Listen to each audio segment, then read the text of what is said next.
Hai semua, Assalamualaikum. Kembali lagi di Yudi Channel. Kali ini materi kita adalah tentang ilmu pengetahuan sosial kelas 8 semester 1, yaitu pengaruh perubahan dan interaksi keruangan terhadap kehidupan di negara ASEAN. Hal berikut ini adalah tujuan pembelajaran kali ini.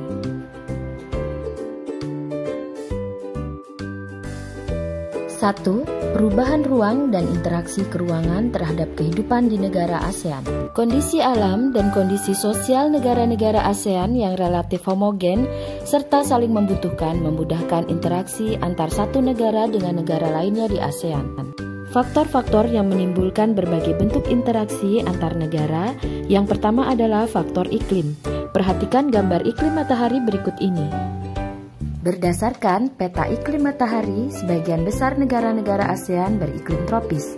Namun, hanya negara Myanmar dan negara Vietnam saja yang memiliki iklim tropis sekaligus subtropis.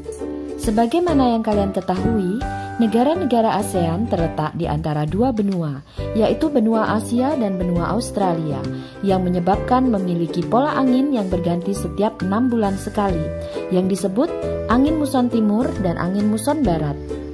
Muson timur menyebabkan musim hujan, sedangkan muson barat menyebabkan musim kemarau.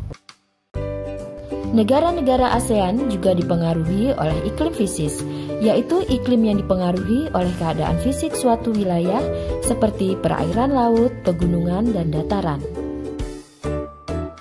Berdasarkan kondisi iklim matahari, fisis, ataupun muson, hampir seluruh negara ASEAN memiliki kesamaan kondisi. Kondisi iklim yang sama ini membuat negara-negara di ASEAN bahu-membahu untuk saling membantu. Faktor geologis.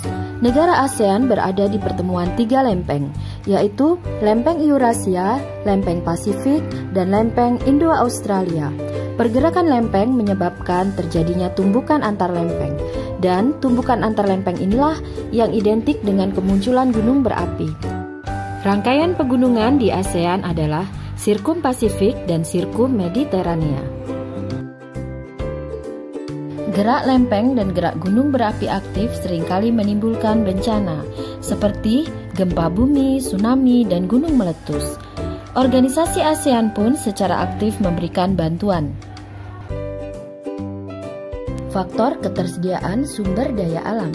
Tidak semua sumber daya yang diperlukan suatu negara tersedia di negara tersebut. Oleh karena itu, untuk memenuhi kebutuhannya, negara-negara anggota ASEAN melakukan pertukaran sumber daya alam dalam kegiatan jual beli. 2. Pengaruh perkembangan ilmu dan teknologi terhadap perubahan ruang. Perkembangan ilmu dan teknologi telah berpengaruh terhadap berbagai aspek kehidupan manusia. Manusia lebih dimudahkan dalam berbagai hal ketika beraktivitas. Teknologi transportasi. Hingga sekarang, transportasi tradisional masih dapat dijumpai. Namun, perkembangan ilmu pengetahuan telah memungkinkan perkembangan bermacam alat transportasi yang nyaman, cepat, dan dengan tingkat keamanan yang tinggi. Perkembangan sarana transportasi membutuhkan ruang sebagai sarana ataupun prasarana. Semakin banyak alat transportasi di darat, laut, ataupun udara, sarana dan prasarana penunjang seperti perluasan jalan, terminal, bandara, dermaga pelabuhan juga semakin mendesak pembangunannya. Pembangunan prasarana transportasi akan mengubah kondisi wilayah di suatu negara. Lahan-lahan produktif seperti hutan atau sawah diubah untuk membangun jaringan jalan. Teknologi komunikasi. Ilmu pengetahuan telah berjasa mengubah perkembangan teknologi komunikasi menjadi semakin canggih. Teknologi komunikasi memungkinkan informasi dapat menyebar luas dalam waktu yang sangat singkat.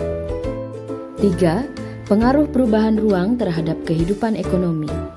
Ketika ASEAN mulai menerapkan AFTA, ASEAN Free Trade Area atau wilayah bebas perdagangan ASEAN, maka hal ini menyebabkan kegiatan ekonomi menjadi lebih luas.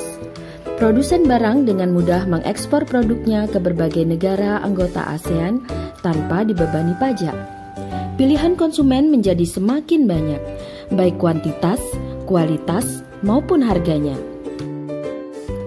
dan proses distribusi pun menjadi lebih jauh jangkauannya. Kerjasama antar negara-negara ASEAN mendorong terjadinya perubahan tatanan kerjasama antar negara dalam bidang ekonomi. 4. Pengaruh konversi lahan pertanian ke industri dan pemukiman terhadap perubahan ruang dan interaksi antar ruang. Konversi lahan disebut juga sebagai alih fungsi lahan atau perubahan fungsi lahan.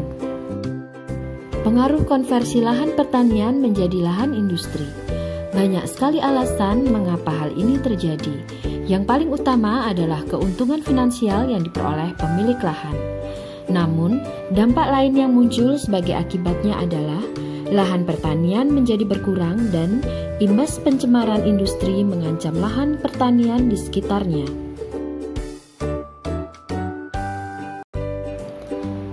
Pengaruh konversi lahan pertanian menjadi lahan permukiman. Konversi lahan pertanian selalu menimbulkan banyak dampak. Hal yang paling terlihat adalah menurunnya luas lahan pertanian yang berdampak pula pada turunnya produktivitas pangan.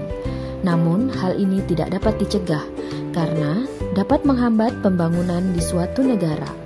Adalah tugas kita bersama untuk secara bijak mengawasi konversi lahan sehingga keseimbangan alam tetap terjaga. Demikian pembelajaran kita kali ini, sampai bertemu lagi.